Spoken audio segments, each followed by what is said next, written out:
It's time for the Larry H. Miller Utah Summer Games at Southern Utah University in Cedar City. Register today to participate in the 40th anniversary season of a Utah sports tradition at utahsummergames.org. Participate in over 50 sports around the state. Then plan to join the opening ceremonies Friday, June 5th, presented by State Bank of Southern Utah. Register today to participate in the 40th anniversary season of the Larry H. Miller Utah Summer Games. Mom, can you tell me a story? Sure. Once upon a time, a mom needed a new car. Was she brave? She was tired, mostly. But she went to Carvana.com and found a great car at a great price. No secret treasure map required. Did you have to fight a dragon? Nope. She bought it 100% online. From her bed, actually. Was it scary? Honey, it was as unscary as car buying could be. Did the car have a sunroof? It did, actually. Okay, good story. Car buying you'll want to tell stories about. Buy your car today on Carvana. Delivery fees may apply. All systems go. This is Jake Scott and Ben Anderson. Now, every day from 2 to 6 on 97.5, the KSL Sports Zone. Jake and Ben, 97.5, the KSL Sports Zone. Get a free sleep screening and consultation with Sound Sleep Medical when Scotty G and the coach broadcast live on Wednesday. Visit Sound Sleep with 6 convenient locations across Utah. Start sleeping better today. Now, the big story of the day today, obviously, Ben, the NBA draft of Jazz moving up to 2. We can play Ryan Smith from Armpit Show in a minute. Can I tell you, though, for the first time, for a long time, I really agree with Screamin' A. Okay. Screamin' A went on his television program talking about AJ Dybantsa going to the Wizards, said, quote, "I feel bad for him. The Wizards are an abomination of a basketball team. They are horrible. Don't believe in the organization." Then your guy, Perk, who I know is your favorite analyst lately, he refuted Screamin' A, saying, quote, "I'm trying to figure out what the hell is wrong with playing in Washington, D.C. Last time I checked, I thought D.C. was a big market. I don't see why he's disappointed. I would be excited about bringing chocolate back to Chocolate City." Okay. I really felt weird reading that quote. It's funny hearing you say it. But that's what he said. Okay. Kendrick Perkins will really just say anything, right? Or does he not understand what Screamin' A is saying? Yeah, he'll just say anything. Is that what it is? Because honestly, and listen, market size hasn't mattered for a long time. Mm-hmm. The reason the players want to go to L.A. and New York is because they're big franchises, not necessarily big cities. They want to go to Miami because it's on the beach. Everywhere else, it doesn't matter. It doesn't matter what size market it is. The Wizards are the worst franchise in the NBA. Yeah. They would be the worst franchise in the NBA in L.A. or Miami. When do you think the last time the Washington Wizards won 50 games was? Had to be with the old maid and John Wall, right? Because 50 games is like a good number, but it's not awesome. Unreachable. You're going to the playoffs. Let me see. When did the Jazz last reach 50? Obviously, they did it Donovan and Rudy's last So year. was that like 5 years ago? Yeah. They did it in 2022. 2021. They did 49 and 21-22. So they fell just short of it. But they had 52 the year before that. They did 52 years before that. They did 51 4 years prior. So like the Jazz get to 50 somewhat consistently. Well, the Washington Wizards last won 50 games in the year, scrolling, 1979. Wow, really? They're still the Bullets. Yeah. The Wizards have never won 50 games. They're coming off of 17 wins, 18 wins, 15 wins, 35, 35, 34, 25, 32, 43, 49, really close, 2016, 2017. That wasn't a bad year by any means. But then 41, 46, 44, and then it just goes back to 29, 20, 23, 20. It's bad. It's not a good organization. It hasn't been a good organization for a long time. Apparently ever. Yeah, they've got one playoff berth since 2018, and they lost in the first round. They haven't gotten out of the first round since 2017. It's a mess. It's been a mess of an organization, and just when I think I'm out, they pull me back in. I love that they got off of Bradley Beal, who we like to call the old maid. Your comparison being the game old maid. You just want somebody to take your bad card, and you're in a much better spot. And they did it. They had the worst player on the worst contract in the NBA, and they suckered the Phoenix Suns into taking the old maid. Mm-hmm. And what did they do? They circled back and got 2 old maids on their Trae roster. Young and Anthony Davis. It's like 2 guys that nobody wants in the NBA right now. Well, not to mention who signed him to that contract in the first place. Yeah, exactly right. And it brings me back to the Zach Wilson, when we were talking about Zach Wilson going in the draft. Everybody's like, how high do you think he's going to go, or where should he go, blah, blah, blah. And it's like anywhere but the Jets. Yeah.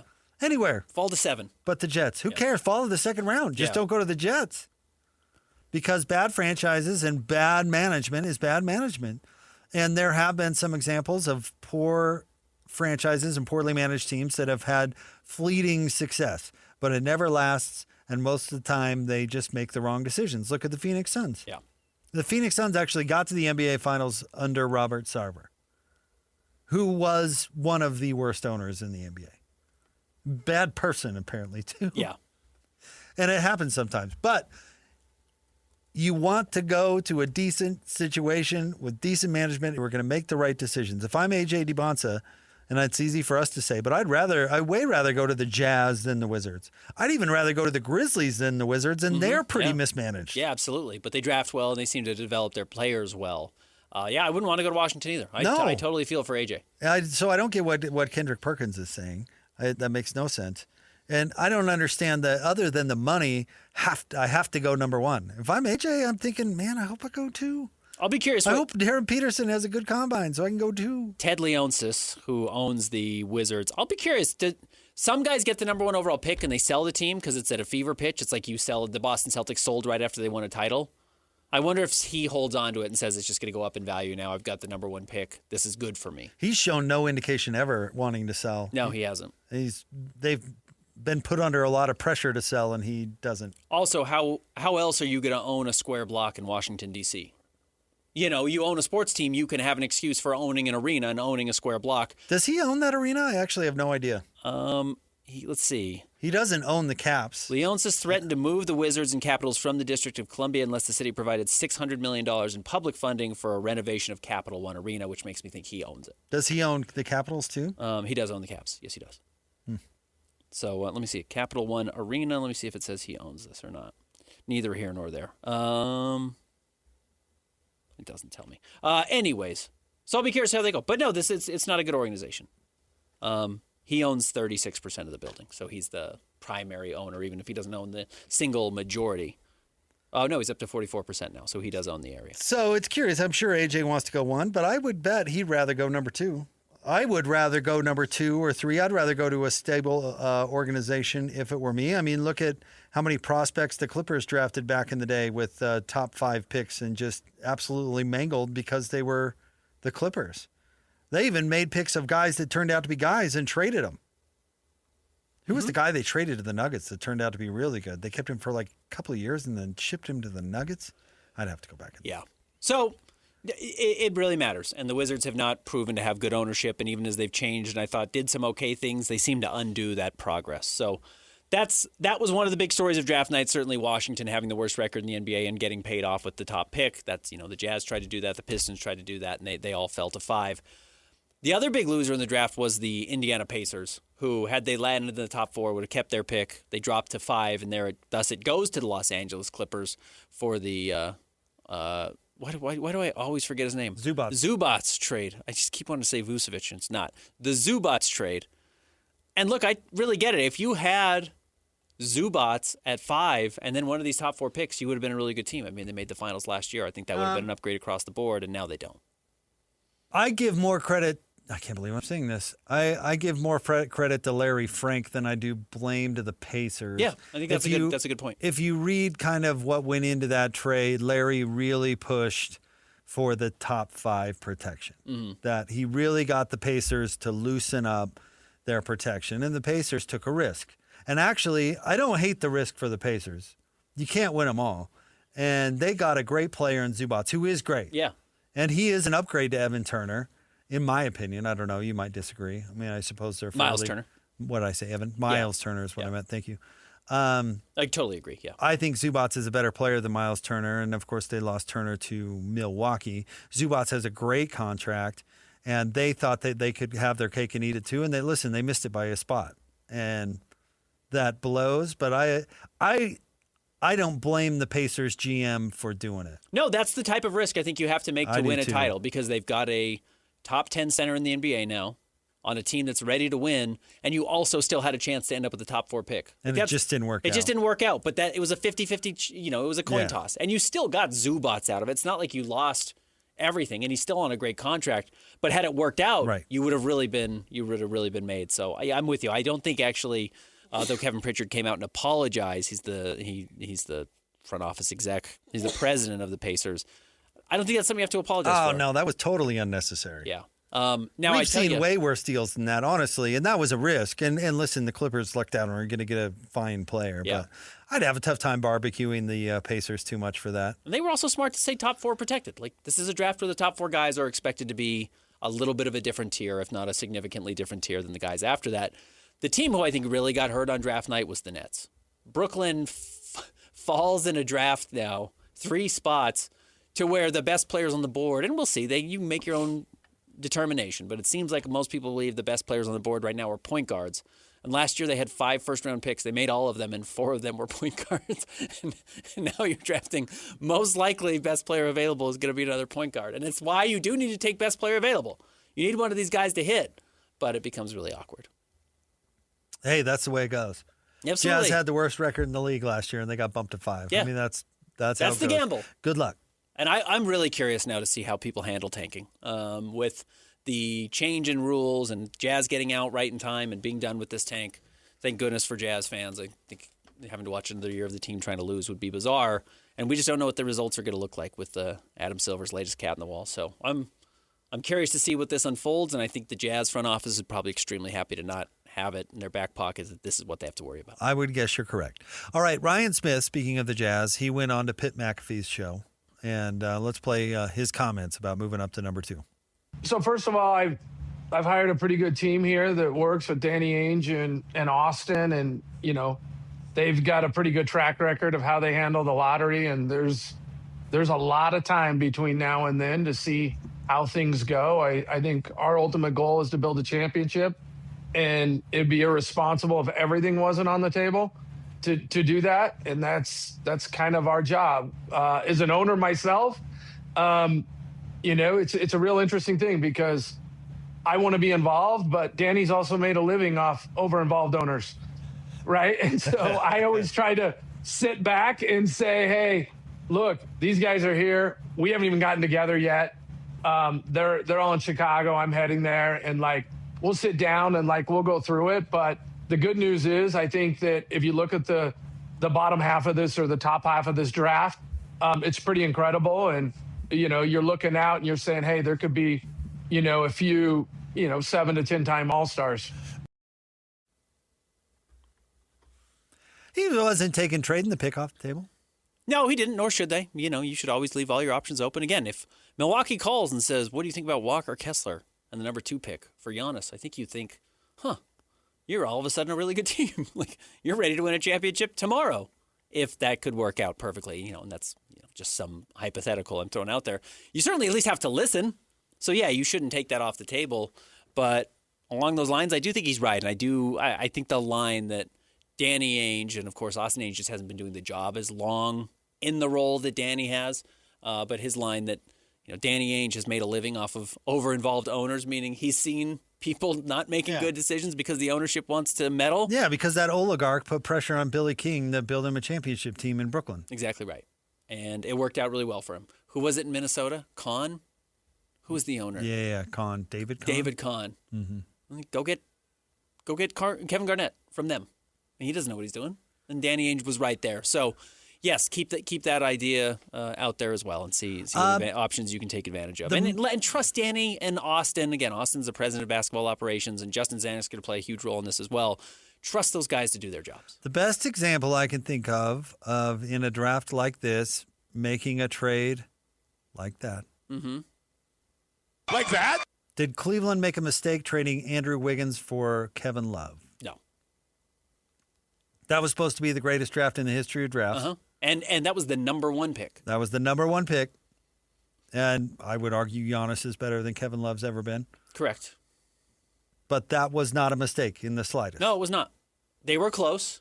The difference being they had a legit number one guy and they traded for the number 3. You're trading for the number one guy, but Giannis is a legit number one guy. We've seen it. But that's trading the present for the future, or trading the future for the present, which is what a move like that would be.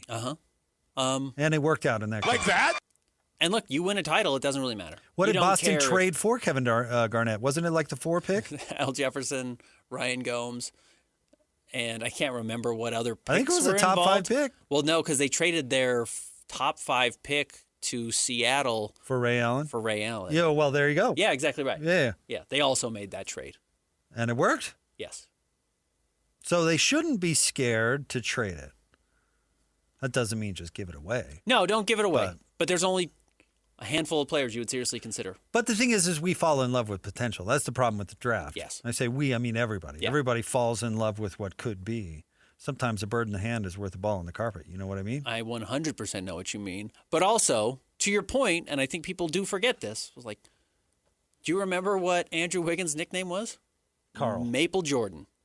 People Oh, thought he was going to Canadian. be Michael Jordan. Like, that was the talk. You hear people now talk about Darren Peterson's like, he gets compared to Kobe. No one gets compared to Kobe. Or he gets compared to Michael. Nobody does. Yes, they do. Deshaun Stevenson got compared to Michael Jordan. Like, that's what people thought the Jazz were getting with the 23rd pick or whatever. Yeah, people thought Andrew Wiggins was going to be Michael Jordan. He's fine. He's a one-time All-Star and was the starting small forward on a championship team. Like, that's pretty good for a number 1 overall pick. Now, it wasn't the team that drafted him. It was his 3rd stop in the NBA, but he had a good run. He's had a good career. He's made a bunch of money. But, yeah, if you seriously think Giannis would come to Utah, would sign an extension in Utah, you could rehab him, playing him 50 games a year, get him to the playoffs fully healthy, and then your roster is still largely complete with Keontae George and Lowry Markkanen and Jaren Jackson Jr. and Giannis, that's a legit contender. So you should absolutely pay attention to those things. Absolutely. If you feel like you could get him here, you think he's healthy enough to be on the court, I think it would be ridiculous not to. I saw somebody on the TalkSnap advocate that the Jazz trade the number 2 pick for Austin Reeves. Okay. That seems rich to me for unrestricted free agent Austin Reeves. Of course, you can't trade for an unrestricted free agent, so that's another problem here. But yeah, that seems pretty rich to me, especially because I think they have Austin Reeves. His name's Keontae George. It's the exact same player. Yeah, but worse defensively somehow. Yeah, somehow. Yeah. What's a better nickname, Key or AR? AR. No question about it. This is just because this number is 15? I didn't really take you for a gun guy. Well, it's how AK-47 got his name.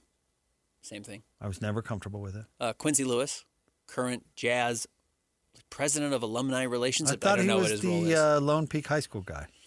Different Quincy Lewis. He told, I believe the story is he told AK to change his number to 47 because that's not what he wore in Russia. But he said that's a great nickname, and AK listened. What was his number in Russia? I don't know. Christian, get on that.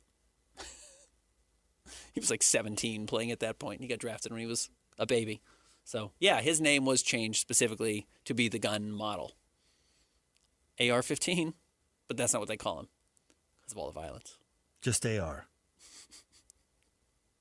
Hey there, AR. That's why the Washington Bullets changed their name. Is it anybody calling me, or is it just LeBron who calls him AR? I think Adele also called him AR when he was trying to trade him for Jaren Jackson Jr., right? Okay, so it's LeBron's camp. It's LeBron's people entirely. Hello. By the way, our friend Wild Turkey Fart Blunt talk snaps in. He says, I always thought Deshaun Stevenson's best comp was Abe Lincoln. Well, he had Abe Lincoln tattooed on his neck. And there was a funny story about that, wasn't it? I can't remember. I shouldn't say. I thought there was a funny story on how he selected that. Anyway. Right on the Adam's apple. I thought it was awesome. Great president. Hey, yeah. Hard to argue. Dude, he should be coming back to Salt Lake for Summer League for the 250. No, that'd be fun. Yeah. Welcome back. Patriotic. Absolutely. That's what I'm saying. Yeah. All right. They are. Andrew Jackson. We might have different thoughts on it. I could see, in all seriousness, I could see them bringing Deshaun back at some point. They brought Chris Morris back. Sure. You know what I mean? Yeah. I wonder what Deshaun's doing. He ended up having a pretty decent career as well. Champion. Yeah. With the Mavericks. And was a I mean, he wasn't like a critical part of that team, but he played. Andrew Wiggins was closer to Deshaun Stevenson than he was Michael Jordan. Oh, yeah. Well, important to remember when you're drafting. Neither one of them was anywhere close to Michael Jordan. Correct. So, yeah, accurate statement, Ben. Stay tuned. We'll talk some NBA playoffs. We'll talk about what's going on with Minnesota with Ben Beecken of Locked On Timberwolves. That's coming up next. Jake and Ben, 97.5, the KSL Sports Zone. Hey, sweetie, your mother showed me this Carvana thing for selling the car. I'm going to give it a try. Wish me luck. Me again. I put in the license plate. It gave me an offer. Unbelievable. Okay, I accepted the offer. They're picking it up Tuesday from the driveway. I haven't even left my chair. It's done. The car is gone. I'm holding a check. Anyway, Carvana, give it a whirl. Love ya. So good, you'll want to leave a voicemail about it. Sell your car today on Carvana. Pickup fees may apply. Your home for the best sports radio for your afternoon drive is right here. This is Jake Scott and Ben Anderson on 97.5, the KSL Sports Zone. Jake and Ben, 97.5, the KSL Sports Zone. The Timberwolves evened up their series with the Spurs last night, getting a win in Minneapolis, 114-109. Let's talk about it. Joining us now, he covers the Timberwolves for Locked On Timberwolves. He's Ben Beecken with us here on Jake and Ben. What's going on, Ben? Hey, Ben. Hey, how are you guys? I'm doing well. We're doing well. Let me ask you, how are the Timberwolves feeling after this win? It's got to be nice going back to San Antonio tied 2-2, but that was a pretty dicey performance. It was, and certainly the Victor Wembanyama ejection in the second quarter kind of greased the wheels for that one. And even still, I mean, the Wolves were up a bucket when Wemby was ejected, and we're up, I think, 4 at halftime. But they were down 8 points with 6 minutes left in this game, 7 minutes left in this game to a Wemby-less Spurs team. So it was a little bit dicey. Then they go up multiple possessions, and they have a couple of, issues inbounding the ball in the backcourt. It's a one-possession game with 30 seconds left. And so certainly not how you'd want to – it felt a lot more like a Monday in January game for the Timberwolves than you'd like basically the season on the line to feel like. But Anthony Edwards did Anthony Edwards stuff, and he was the biggest reason for the win. And obviously, they won game one, which was also only a one-possession win. Were blown out in game two, lost a close one in game three, and then won a close one in which Wemby only played a quarter and a half. So, yeah, I mean, there hasn't been a really good, solid wire-to-wire win. In fact, they haven't led by double digits at all in the first 4 games. So certainly different feeling than the first-round Denver series.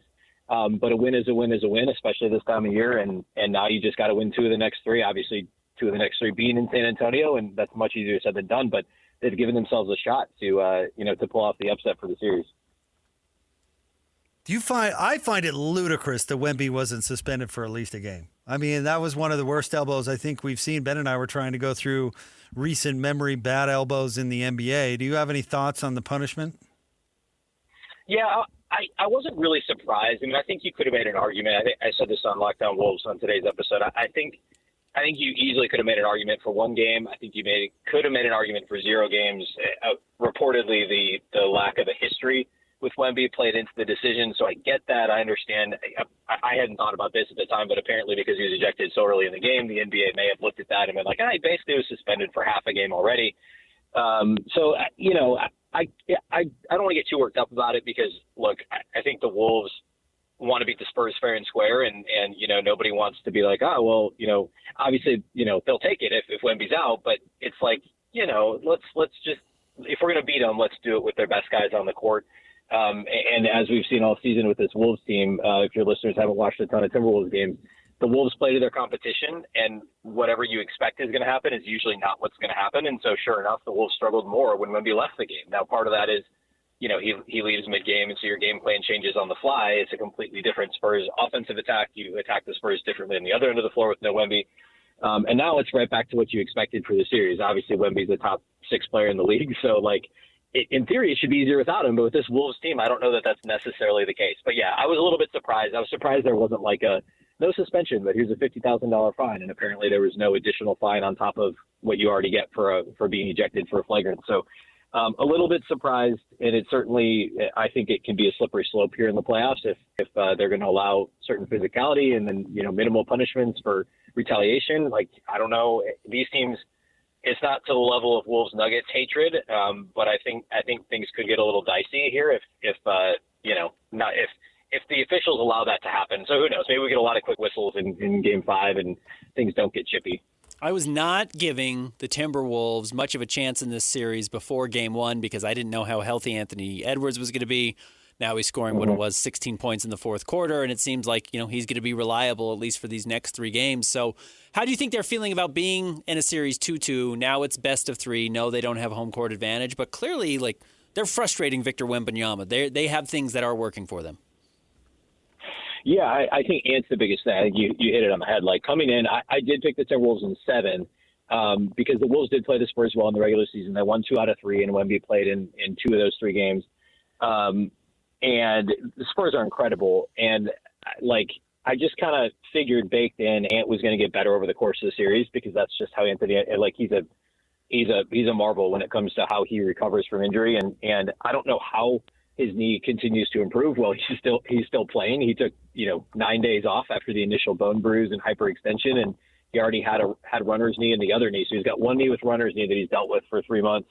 The other knee, he's got this hyperextension and bone bruise that they initially said it was a multiple-week injury, and yet he's progressively looked better and better. He played 25 minutes in the first 2 games of the series, came off the bench, played 40 each of the last 2, and now we're going from seeing 0 burst and 0 lift to 5 to 7 times a game where you can tell he's decided I'm going to go for this block.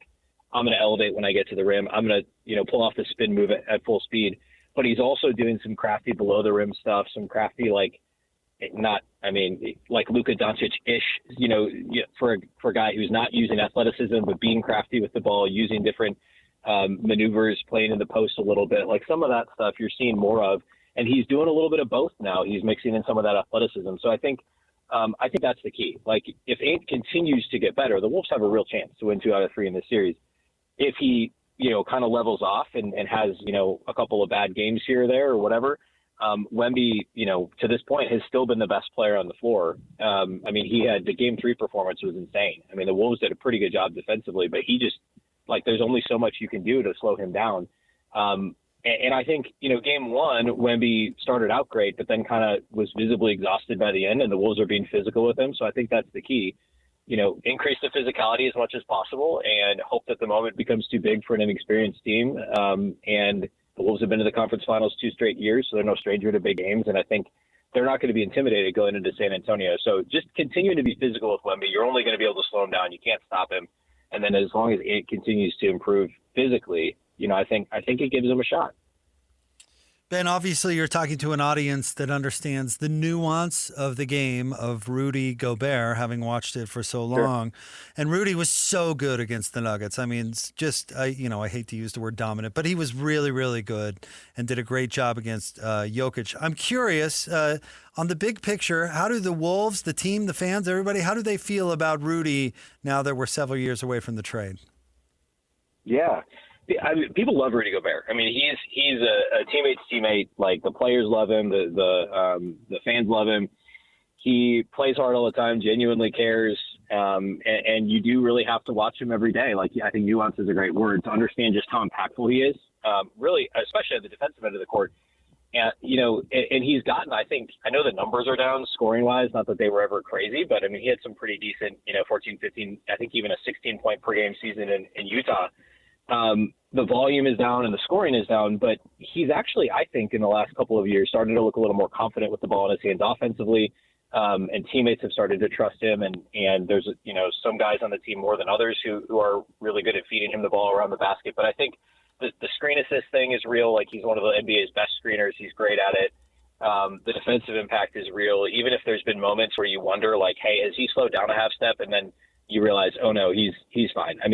What he did in the first round against Denver was crazy. You go back and look at how many minutes he playing against arguably the best player in the world, certainly the best offensive player of the last 3 to 5 years in the NBA, Nikola Jokic. And he was just straight up playing him one-on-one and playing 38 minutes a game and blocking his shot and just getting in his head. And it's just amazing. And a lot of it doesn't show up in the box score. I talked about this on today's Locked On Wolves show as well, but he had some plays down the stretch defensively that we're just, Wemby has a ton of these obviously as well, but, call them never minds. The guys are driving to the rim and they're like, oh no, wait, Rudy's there. And then they back it back out. That doesn't show up in the box score, But that's the sort of thing where it completely changes the complexion of the opposing offense. And Wemby obviously has that same impact. And the Wolves are seeing that too. So it's funny seeing it on both ends of the floor. And obviously guarding Wemby one-on-one is just a losing proposition. And if Wemby plays within himself and gets the spot he wants to get to, he can have success regardless of who's guarding him. But Rudy's impact is undeniable, and I would defend that trade, like all day long. I think what the Wolves are trying to do is try to find a floor for their team, and Rudy Gobert is a walking top 10 defense. I think once in his career with Utah, he played, real minutes and was not on a team with a top 10 defense. Like, he's a walking top 10 defense. And there's a reason the Wolves did that trade, because he was a guy who had been there. He'd played in the playoffs. He raises the floor of the team. He knows how to be a professional. He takes care of his body. He tries to impart that on the younger Timberwolves players.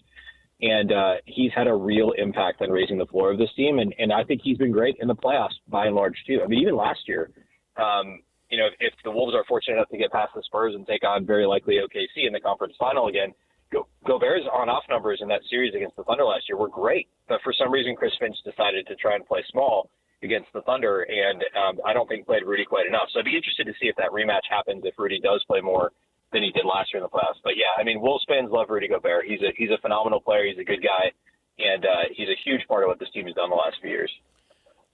The Timberwolves are 2 wins away from their 3rd straight conference finals. Is there a secret sauce beyond Anthony Edwards as a top 10 player in the NBA?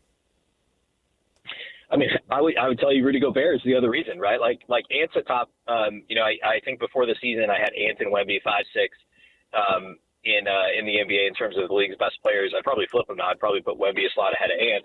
But and I guess that was that's not including Jason Tatum. Anyway, yeah, they're both top 6 players. And yeah, I think Ant's continuing to improve. I think the internal development of Jaden McDaniels, he would be the other one. Reportedly, you guys might remember back at the time of the Rudy trade, Utah reportedly wanted Jaden McDaniels, and the Wolves said, nope, we'll give you another pick instead of Jaden McDaniels, maybe even 2 other picks. We don't know, but that was the sticking point, was the compensation there, picks or Jaden. And it took McDaniels a little bit. He's made one all-defensive second team. He should have been on it again this year. But I would say the development of McDaniels and Anthony Edwards, and to a lesser extent Naz Reid as well, who's also a homegrown guy, and then Rudy Gobert raising the floor of the entire team. And now Tim Connolly's done work around the edges, right? Like initially it was the Mike Conley trade, and then it was more recently the Ayo Dosunmu trade this year at the deadline. And, Kyle Anderson, free agent signing, and now he's back as kind of a fringe rotation guy. So Tim Connolly's an incredible executive, and it's Anthony Edwards, right? Like, he's the focal point, but the internal development of some of these other guys, and that all combined together makes this like a perennial contender. And every year people are like, they might get this, the 7 seed or whatever. And then of course the last couple of years they've been the 6 seed and gone, last year the conference finals, and this year at least the second round. So the regular season success has been a little underwhelming, but by and large this team flips the switch in the playoffs, and that's a credit to Ant. It's a credit to Chris Finch, the head coach. And yeah, I don't know that I would say there's a secret sauce. I think it's finding those superstars, obviously the first hurdle, but then also those ancillary stars that will keep getting better along that same timeline. And so Jaden McDaniels, Naz Reid being the 2 biggest ones, and then finding that professional other star like a Rudy Gobert. And obviously they've done it with Karl Anthony Towns, and then they did it with Julius Randle. They've been to conference finals with each of those guys, and that's a whole other conversation. But you need that other secondary scorer, and the Wolves have found 2 guys that complement Ant's game really well, and it's worked out and hopefully continues to work out here in the final 3 games of the series against the Spurs. What are the early returns on the new ownership group? Yeah, I mean, so far so good. They passed their first test, which was getting Kevin Garnett back in the building. He was there for, I think, the regular season finale, and they're going to retire his jersey next year. It hasn't happened because of the feud between Garnett and the previous owner. It's crazy. The Celtics retired his jersey, 5 years ago or something, and 3 years ago. But he hasn't had it in Minnesota because of that. So that was the first thing. Now it's figuring out, there's arena talks down the road, there's media deals, all that stuff. But the biggest thing is Garnett, and then secondarily Tim Connolly, who I don't think has an opt-out this summer. But other teams, Dallas was reportedly interested in him before they hired Masai Ujiri. There's other teams that are going to be interested in Tim Connolly, but it's keeping him in Minnesota long-term. And they've shown that they're willing to do those things. They've shown that they're willing to be present, and they want to, push the right buttons, pull the right levers, and That's the biggest thing. Fans just want to see that commitment. Fans just want to see that they put their money where their mouth is, and the players seem to like them. So it's so far so good, and I think that there's a lot more coming in terms of down the road, some of the business side of things. But they've been willing. They were, even though they were minority owners at the time, they signed off on the Gobert trade. I mean, they were the ones that Mark Lowry and Alex Rodriguez pushed on the Gobert trade, and they signed off on it very quickly. Tim Connolly had only been on the job a couple of months, but they saw an opportunity to bring in an all-star center to complement a young superstar, and they went ahead and did that. So, so far so good for those guys. Well, Ben, thank you very much for a few minutes. We really appreciate it, and enjoy the rest of the series. Should be a good one. Great stuff, Ben. Absolutely. Thanks for having me, guys. Thanks, Ben.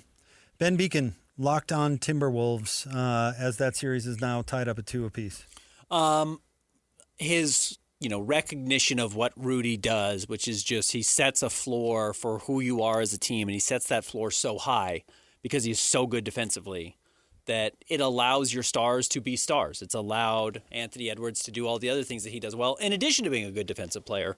It's really made life easier for everybody. It's why those guys have a ton of value, and it's why, as the Jazz are looking at Walker Kessler, Walker is not Rudy Gobert defensively, not even close. Rudy has a real argument to be the greatest defensive player of all time, certainly the most highly decorated. But having a guy who fixes those problems is the reason Boston didn't get out of the first round against Joel Embiid. It's why Indiana paid a top 5 pick to get Zubats. Having a real 5 on your team solves some problems, even if they're not the sexiest, position or player traditionally. What do you think about the justification that Ben mentioned, and he just mentioned it coming from the league, that Wemby did not get suspended because of reputation? I think that definitely happens. Garbage. Yeah, totally fair. I just saw a tweet that said if Lou Dort would have done that, he would have gotten 20 years in jail. Mm-hmm. Wemby looked at Naz Reid, took his elbow, put it right into Naz Reid's chin with vengeance. Yeah, could have really hurt him. At least Karl Malone looked the other way.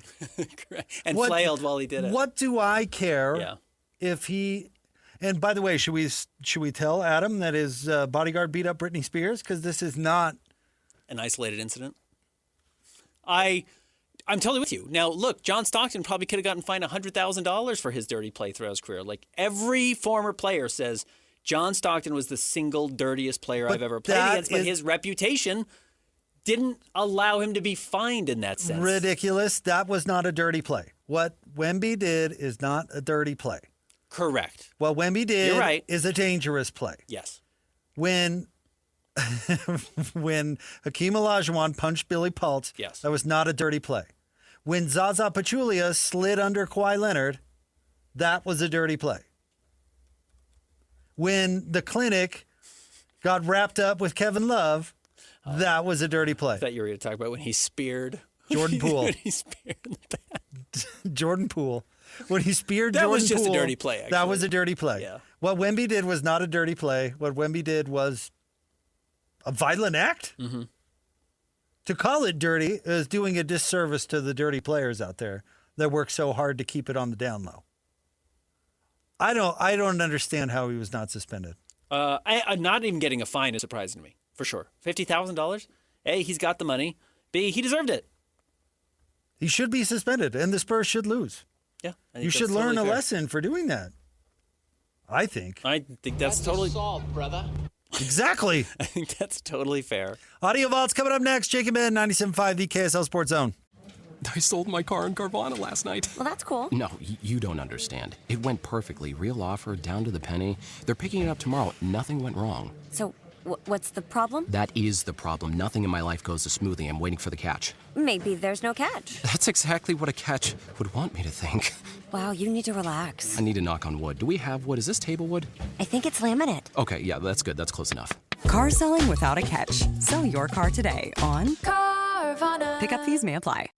No crazy soundbite slips past these guys. I came here for the same reason people go to the zoo. This is another edition of the Audio Vault with Jake and Ben. On 97.5, the KSL Sports Zone. Jake and Ben, 97.5, the KSL Sports Zone. The PGA Championship is this week. It's time for the Copper Rock Contest qualifier. Caller 12 right now, 801-575-ZONE. We're going to assign you a golfer in the field this week. We'll assign the top 25 golfers, and then one listener will get the rest of the field. The winner of the tournament, if your player wins, you'll win a Copper Rock logo golf bag and a $100 gas gift card. It's brought to you by our friends at Copper Rock, where the pros play. Time for the Audio Vault, Ben, the best sound of the day. We have two coming out of the NBA world. I apologize. I didn't do any of this job today. You did all this work, so I appreciate it. Well, they both may suck. I honestly have no idea. I have not heard either one. You found the source but didn't listen. I did not listen. Okay. So the first, this is a distraught 76ers fan doing like a man on the street. Apparently this thing's short. That's why we picked two. Okay. But here's a lady talking about the Sixers after they got swept.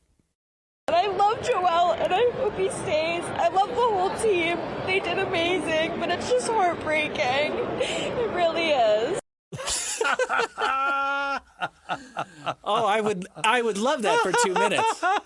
But even for 8 seconds, that's amazing. Wow. Surprised they love Joel still? No. Mm-mm. I'm curious, is he the most frustrating player in the NBA, or is he the guy that you're just like, man, every time he's out there, he gives it his all, and it's done all this despite the injuries? Because like Jazz fans, now back in the news, had a real hard time with Carlos Boozer. Very hard time with Carlos because he was so rarely on the floor. And when he was on the floor, he was great. 2 All-Stars, won a gold medal while he was here. Never the MVP, though. Never the MVP, though. And Joel was the answer of the process. Yes. And so I think the fans fell in love with the result of all that. I think that's fair. However, Carlos Boozer did make a conference finals, at least, and Joel has not. No. That's pretty funny. But she was emotional. She was sad. Can we hear that again? Do we still have that? Oh, Christian's working. And I love Joel, and I hope he stays. I love the whole team. They did amazing, but it's just heartbreaking. It really is. I also don't think this team did amazing. They had a great first-round series. That was a cool win. Beating Boston is like one of the ones that they can circle and be like, wow, nobody expected this to happen. It's fun. I get loving Tyrese Maxey. I get loving VJ Edgecombe. Does anyone like Paul George? Well, no. Got suspended for party drugs. 25 games left in the season. Nobody's like Paul George since Indiana. Right. So I don't know if you love him. You love Drummond. Oh, I love Drummond. Maybe that's it. Love Drummond. Should Philly turn the page on Joel? Here's any advice I've got for Jazz fans that get upset after losses, which I realize that there are Jazz fans that get really upset after losses. If somebody comes up to you with a TV camera, keep moving. Not for me, pal. Keep moving. Just say, upset about this one? Yeah. Go find somebody else to put on TV. Got a single tear in my eye. All right, ready to go. This next one. I forgot Joel missed the first 2 years of his career. Was it 2? I knew it was the first. It was at least the first one. First 2 years. They didn't see him for 3 seasons. That's insane. This is Mallory Edens. Ben, she is the infamous daughter of the Milwaukee Bucks owner. Okay. And who's in the news? And the Bucks got the 10th pick, and there wasn't. Somebody went up to interview her. I don't know where this is from, but somebody went up to interview her, and this is what it sounded like. What was it like being up there for you? It was so fun. It was fun to be back. And did you have maybe any anxieties or maybe being nervous about the balls dropping? Not super nervous, just hopeful that we would jump up, but fun to be here. And you said you did this previously, right? Yeah, I did. What was your guys' drawings that time versus this time? Did you fare better? We did. We had the 2nd pick overall that year. It was 2014. Yeah, that was a good year for you guys. Yeah, but we were a worse team that year, so give and take. And for you, in this whole process, is it cool, being a part of the team in that aspect and kind of being a good lock charm? Yeah, I mean, I'm so proud of my dad. He has worked really hard to build what he's built in Milwaukee, and I love an opportunity to support him, and so grateful for the way that the fans in Milwaukee and the community in Wisconsin has welcomed me into their Bucks life, so I'm always happy for the opportunity to be a part of it. And my final question is, do you see maybe in the future being more involved in the team, or are you going to stick to your career? I don't know. I I have 2 jobs right now, so I'm a little busy, but I love basketball. I'm a lifelong fan of the NBA, long before my family had any kind of official involvement. So, I don't know, just happy to stay around the sport and love being a fan for the time being. Thank you. I appreciate you. Nice Have a good to one. meet you. Safe travels. Oh, man, it said, the tag to this, that the interviewer may have been slightly nervous. He didn't sound that nervous. No, and one-on-ones are kind of hard sometimes. And she if didn't you have anything to say. If you have 7 questions and someone's not giving you great answers. But have you been following what's happening with her father right now? Oh, this is the Jake story. I'm sorry, we'll have to move quickly. The billionaire owner of the Milwaukee Bucks was the target of an alleged blackmail scheme to steal half of his fortune. Chang-Li Sophia Luo was charged with 4 counts, including blackmail and destruction of records, in an alleged extortion scheme involving Wesley Edens, this woman's father, who is also the majority owner of the Milwaukee Bucks, or a co-owner of the Milwaukee Bucks.